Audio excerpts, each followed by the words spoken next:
Hey everyone, so if you listen to the podcast you'd know that Jim McNeill gave us 3 things to do over the next week if we want to become polar explorers. And a couple of the things he said was, just get outside in Mother Nature, get to really know yourself. And well, I thought, what better scenery to get outside in Mother Nature in.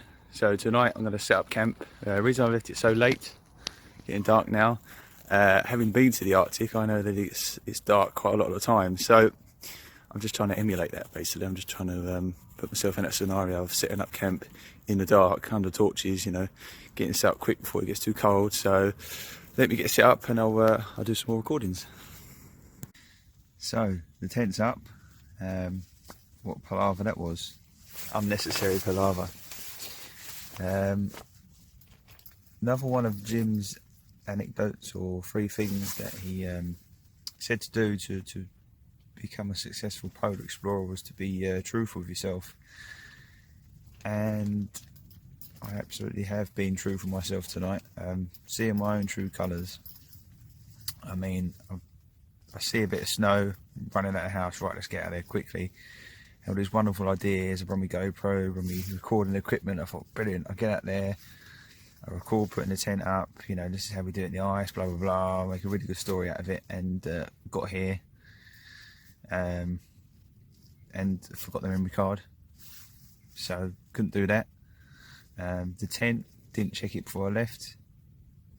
5 pegs, so there's only 5 pegs holding the tent down, which is just about standing, so that's not great.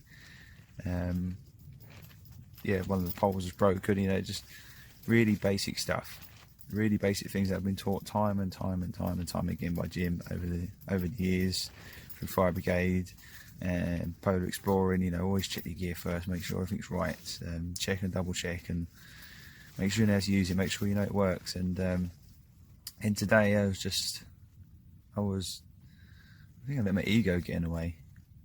I think I was just like, yeah, got this is easy, it's England. Just camping in the wilderness, not a problem.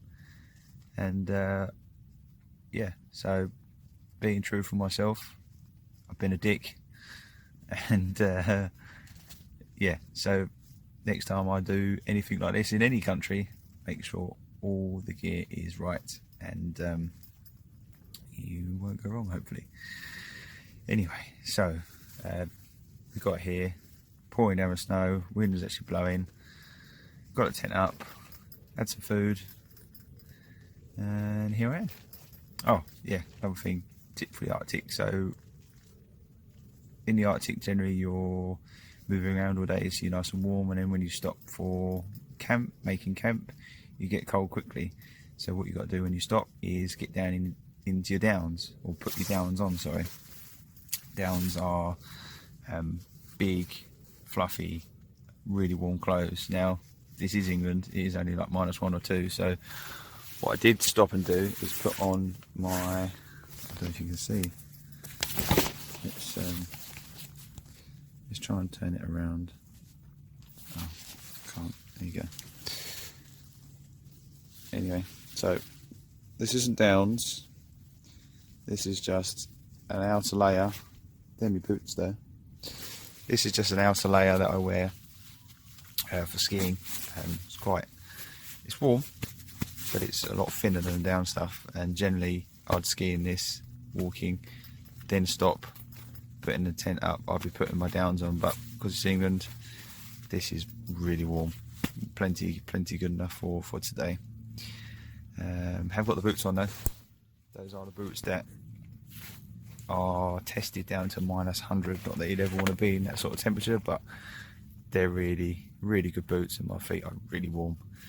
So a bit overkill for here, but I would rather be over prepared, overkill, than under. I'd always be sitting there cold, because once you get cold it's difficult to warm up. So anyway, I've come to realise I've got a bit lax, because a few months ago I would never have not checked the equipment, not checked the kit, not be fully prepared, you know.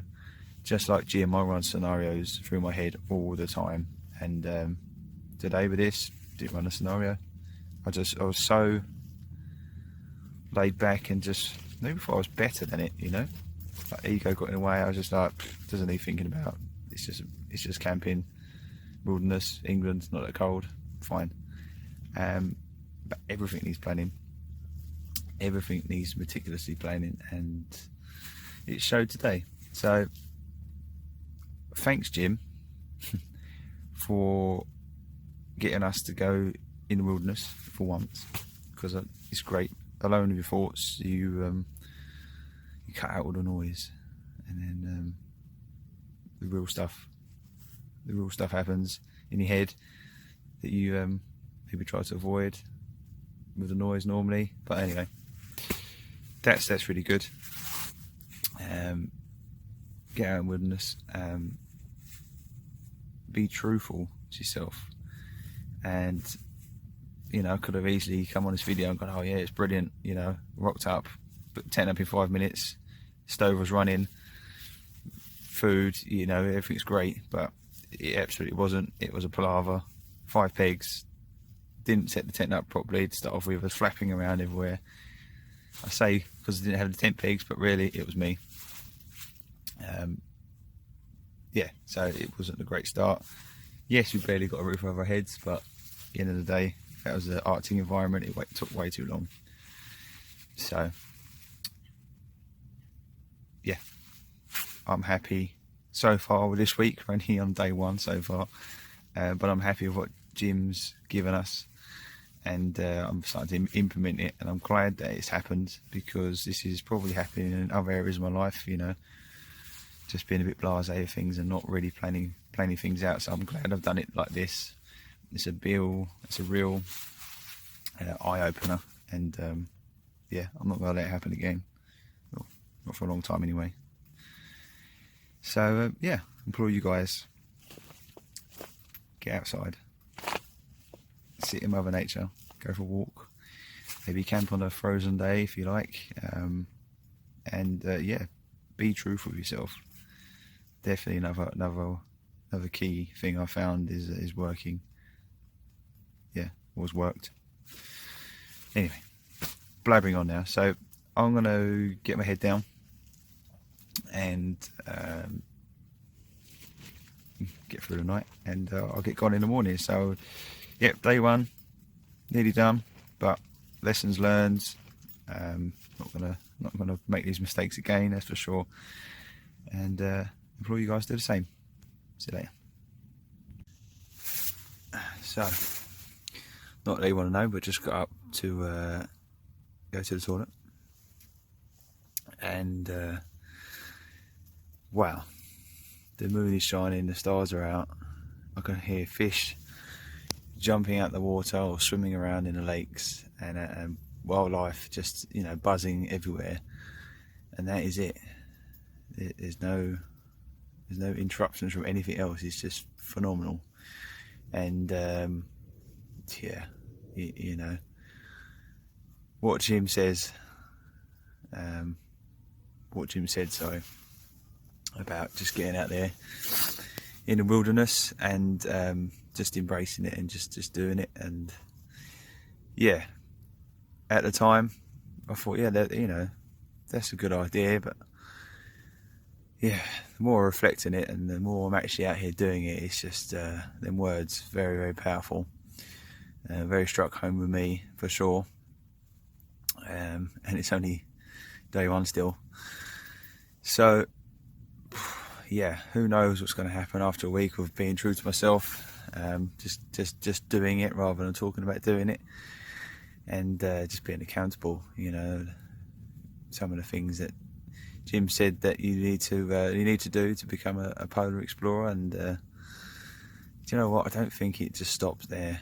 You know, it is true that, yeah, you need to do those things to start the path of a polar explorer, but that's just it's good life skills. You know, Jim said in the beginning, years ago when I started my training, you know, yes, the skills we learn are for survival in, you know, most harshest conditions, but again, you're going to come home with walk tall syndrome. You know, we're going to go through life not worrying about stuff because you're able to deal with it. And for years I've felt like that through medical training and other bits and bobs. You know, I felt like, you know, if someone drops down next to me, I'm able to take care of the situation, which I have and I've done, and I absolutely can. And yeah, I know I'm waffling on a bit, but it's late. But the point I'm trying to get across is these skills that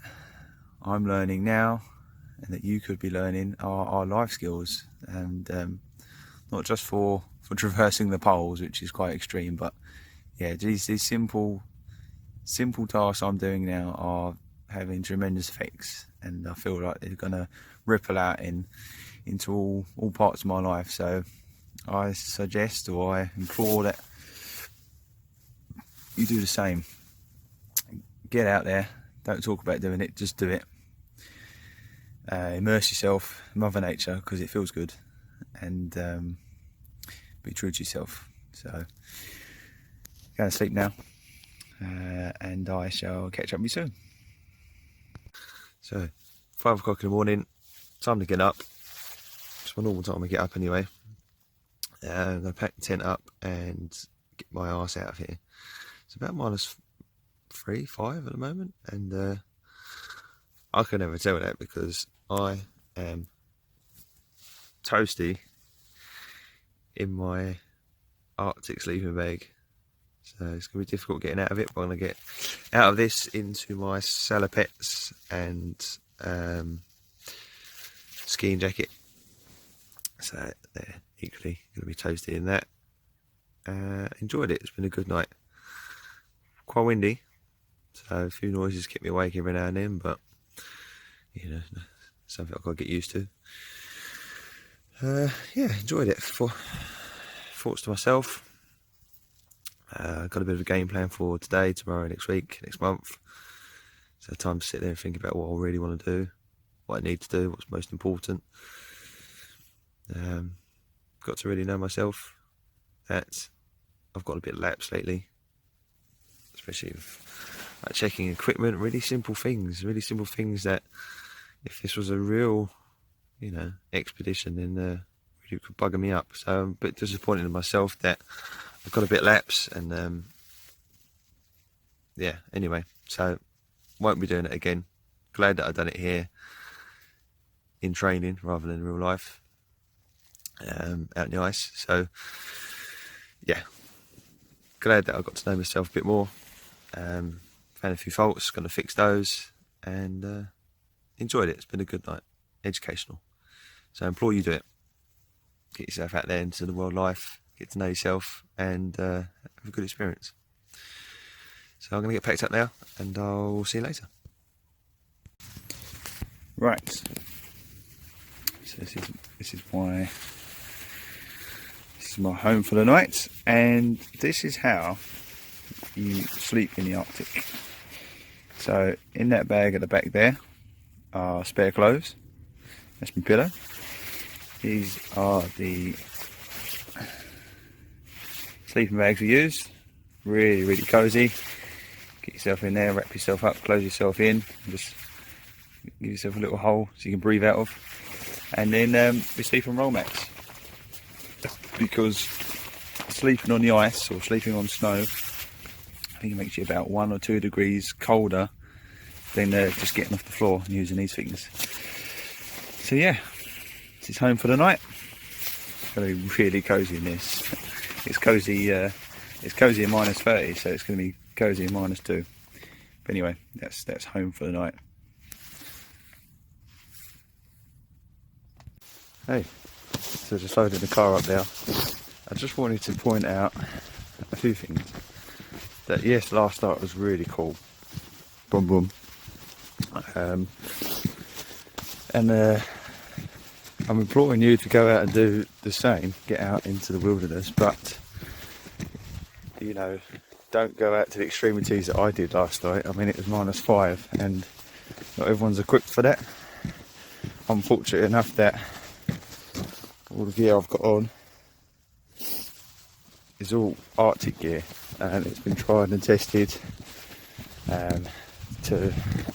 Like my boots are down to -100, the clothes are down to, I'm not sure, but what I mean is it's built to survive the cold. So although I'm asking you to get outside, don't take it to the extremities that I have.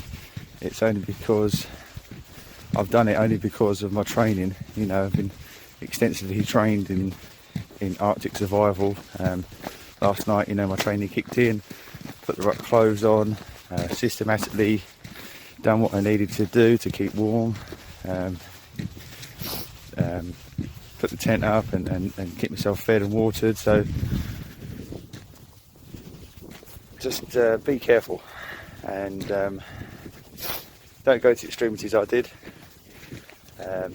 only because of, you know, I've been trained in it and I've got the right equipment. So you can do it, don't get me wrong, you can do it, but get some training first to get the right equipment. You know, don't go to Argos and get your cheap crap or whatever. Just get the right training, which Ice Warrior they can do, and just get the right equipment, and then you can do something like this in these cold temperatures. So have fun, be safe, and I'll see you soon. So all packed up now, just heading back to the car, and takeaways. I learned a lot, strangely enough. One night out in England. Never mind. Yeah, I learned a lot about myself. That I've got a bit complacent lately regarding, I suppose everything really. As much as I'm doing lots and lots of things, there's some things that I'm probably lacking a bit of concentration in. Anyway, for instance, last night, you know, just making sure that all the tent was there. I mean, that was just a really silly mistake, not having enough pegs. One of the poles was broken, but I fixed that, it's not a problem. Yeah, it can sharpen up more. So takeaways is that, yep, know myself, got to learn myself a bit more, that got a bit lax, got a bit lazy regarding equipment check, so I won't do that again, hopefully. And yeah, got a bit of clarity about what I'm doing at the moment, as much as I'm doing lots of things. You know, I've got a game plan in my head as to what's most important next, you know, today, tomorrow, next week, next month. So got a bit of a game plan there, happy with that. And it was just really, really nice to be in Mother Nature. You know, it was really, really cool here last night, pardon the pun again. You know, it's hearing animals, it's being outside, just absolute quietness. You know, moon was out, stars was out, snowing, wind. It was great fun. I loved it. Like I said earlier, you know, this isn't for everyone. It's -5 last night. You know, it ain't the sort of trip you want to do with did normal gear from Argos or Halfords. You know, you need the specialist gear and training, because that's exactly what happened last night. You know, when I was setting up camp, training kicked in, put my special clothes on, boots on, you know, prioritise, execute what needed to happen to keep me warm, keep me safe. That was my years of training, and then obviously the polar gear I've got on is, like I say, is all specialist gear. So, you know, I implore you to go outside and do it. Maybe not to extremities that I did last night, but, you know, definitely when it warms up a little bit, just get outside and get amongst it, because you'll get clarity, vision, sense of knowing yourself a little bit more. And it's just really nice to be outside. So hopefully you learn something from this. Hopefully you have. And yeah, look, one last time, fantastic. Oh, before I go, the reason I'm able to be in this beautiful countryside at the moment is because of Chigborough fishing lakes. They're fishing lakes, obviously. They're a campsite. They've got TP tents. They've got a floating barge cabin. You know, they're really, really great company if you want to get outdoors. It is their closed season at the moment, so it's only because it's a very special favour that they let me camp last night for free. So when they're open again, look them up, Chigborough Fishing Lakes. really great company if you want to get outdoors. So until next time, I'll see you later.